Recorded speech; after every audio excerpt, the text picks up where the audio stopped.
I've been asked to foster my son's best friend, and while part of me knows I have to say yes, I'm honestly not sure if I can handle everything that comes with it. I have one son, Henry, aged 12. Henry is best friends with a boy named Archie, aged 14.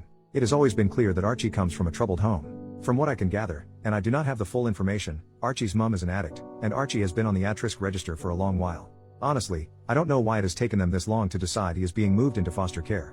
Last Friday, I received a call from my son's school, saying they couldn't discuss it with me but asked if I would give them consent for my information to be passed on to Archie's social worker. I agreed, and not long after, I had a call from his social worker explaining that a section something or other was being put in place, which meant that Archie was going to be removed from his home and placed into foster care. I was told that the school had recommended me and asked to see if I could take him in basically. They said it would likely be long-term until he turns 18. I honestly didn't know what to say, I was in shock. I have been unofficially supporting Archie for a while now. I pick him up from his house and drop him off at school with my son. He spends a lot of weekends at my place. On days where he doesn't come to my place, I make sure to pack him something to eat when I pick him up because he told me that his school lunch is his only meal most days. I buy him soap and deodorant, and I even wash his clothes for him. But supporting however I can and taking him on fully is a big jump. I'm a single dad. I have a decent job, but I'm far from well off. I live in a small 2-bedroom house, meaning Henry and Archie would have to share a room, which they do now when Archie stays, but it's only for short bursts. Plus, there's the responsibility of taking on another human. I was told that they had a lack of foster carers in the local area, so if I didn't agree to take him, it is likely he would have to move counties and schools. I don't want that. I was already having Archie stay with me for the 2-week Christmas holiday, so I asked if I could think about it and give them a firm answer in the new year. They agreed. Archie has not yet been informed about any of this. I've tried to make this a normal Christmas for him, as much as possible. My heart is telling me, of course, you're going to take that little boy in, but my brain is worried about the responsibility and cost of taking on another mouth to feed, another boy to clothe. At the same time, I keep thinking about Archie's situation. He has already had such a rough start in life, and I know he needs stability and care more than anything else. I can't bear the thought of him being uprooted again, losing his school, his friends, and the small semblance of normality he has here. I keep asking myself if I can really give him what he needs, and I don't know if I have all the answers right now. I've always taught Henry the importance of kindness, and I see how much he cares about Archie too. Part of me feels that this might not just be me taking on more responsibility, it's also about giving him the chance to grow up with a sense of love and belonging. So, I suppose I'm left balancing what's practical with what feels right in my heart. And I'm leaning towards saying yes. I spoke to my own mom about it, and she thinks it's an awful idea. She's worried I'm biting off more than I can chew, especially as a single dad. She reminded me that I already have a lot on my plate with work, the house, and raising Henry on my own. She said that taking in another child, especially one with a difficult background, would add stress and might affect my ability to provide for Henry properly. She didn't say it outright, but I could tell she's afraid this might make life harder for all of us, including Archie. I understand her concerns, honestly, I do, but I can't imagine just turning him away when he needs help the most. I told her that I haven't made a final decision yet, but that I need to think about what's best for everyone involved, not just what's easiest. And I haven't even discussed any of this with Henry yet, which will be a huge factor in my final decision. This has been a huge rant, and if you've read it, thank you. I just needed to get this out somehow. Update, 5 days later, I just wanted to come on and give an update. I want to say a huge thank you for all the responses.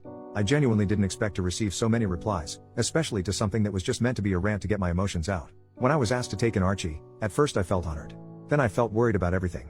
I am quite an anxious person in general, and my thoughts were flooded with concerns about whether I'd be good enough to support Archie in the way he needs.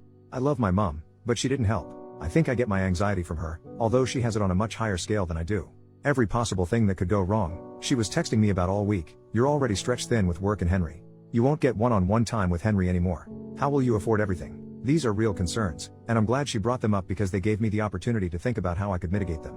A few of you mentioned the fostering allowance, which I knew about, but I couldn't find any concrete information on how much it would actually be. Every source online seemed to give a different answer, but none suggested it was very much. However, as some of you advised, I called the social worker's office and said I was seriously considering taking in Archie, which they were thrilled about, but I needed to understand the finances first to see if it was feasible. They said they couldn't provide exact numbers, as every case is different and it isn't decided until a placement is found. However, they told me the minimum would be around £190, about $240 US, per week, and that it would likely be completely tax-free. Additionally, I'd receive a significant discount on things like council tax. That was honestly a lot more than I expected, and much higher than most of the figures I'd seen online. They also put me in touch with some other foster carers who answered my questions, which was incredibly helpful. This week has been very busy. I worked out my finances, added the estimated fostering allowance, and calculated how much Archie would likely increase my expenses. It worked out that I'd actually have a surplus compared to my current situation. Many of the foster carers I spoke to don't work full-time, using the allowance to supplement their income. I'm not sure if I want to do that, but they mentioned it helps to work part-time since fostering involves a lot of work, meetings, reports, and other responsibilities. On top of that, I'd need to complete training during the first year to become fully qualified. I considered it, and with the additional allowance, I could move to a 0.6 contract, working 3 days per week, while still covering the costs of moving to a 3-bedroom house. While that would leave me with slightly less disposable income, it wouldn't be a significant reduction. I've spoken with my work, and they said they'd support me if I decided to do this, but I haven't made a final decision. I don't want it to seem like I'm taking advantage of Archie's allowance. After sorting out the finances, I needed to talk to Henry. This was honestly the most important part of my decision. If Henry said no, I'd struggle to go ahead with it. I took him out and explained the situation.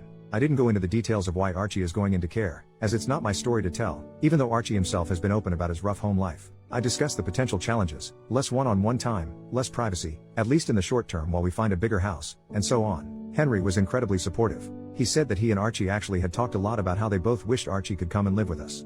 I told him not to mention anything to Archie yet until I had the chance to speak with him, and he agreed. Yesterday, I arranged for social services to come over. Archie, his social worker, and me sat down to talk. They told Archie he was going to be placed in foster care. Archie cried a lot, I cried a lot, and he asked to see his mom, which the social worker said they'd arrange as soon as possible. In that moment, Archie didn't seem like a teenager, he seemed like a small child whose world was crumbling. Then they asked Archie if he'd want to stay with me. Although he was still distraught about being in care, he said he'd love to stay with me.